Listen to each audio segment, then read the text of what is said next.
Listrik sering padam, pelanggan keluhkan layanan PLN.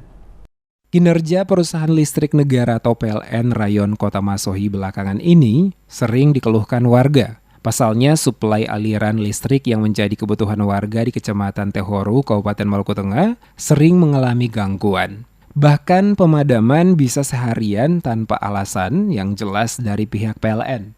Sam Padang, warga Tehoru kepada DMS Media Group, sangat mengeluhkan suplai arus listrik yang tidak normal. Disebutkan sebagai warga masyarakat dan juga berprofesi sebagai pengusaha bidang perikanan, tentunya sangat bergantung pada PLN. Namun belakangan, pelayanan PLN Rayon Masohi memasuki 3 bulan terakhir sangat buruk. Setiap hari dan setiap malam selalu mati lampu. Untuk itu dirinya meminta pada manajer PLN Rayon Masohi dan PLN Wilayah Maluku Utara melihat persoalan sering mati lampu ini dengan serius. Apalagi sebentar lagi akan memasuki bulan Ramadan. Selain Sam Padang, warga yang lain juga mengeluhkan hal yang sama. Karena sering mengalami pemadaman sehingga merugikan mereka.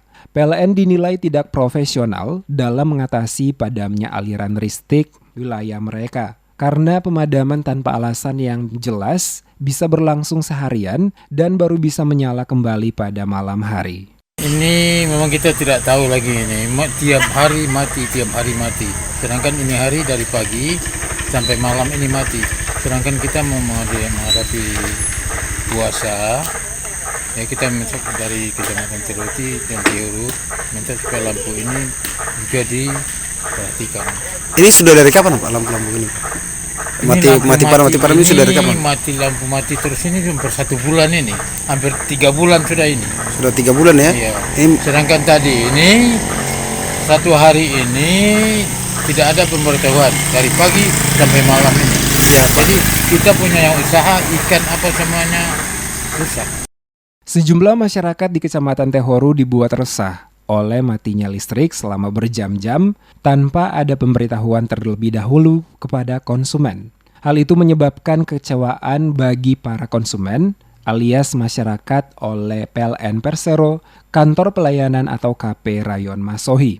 Untuk bisa melakukan aktivitas di malam hari, terkadang warga harus mengeluarkan uang untuk membeli lilin atau membuat lampu pelita dari kaleng atau botol bekas agar kondisi rumah mereka bisa terang.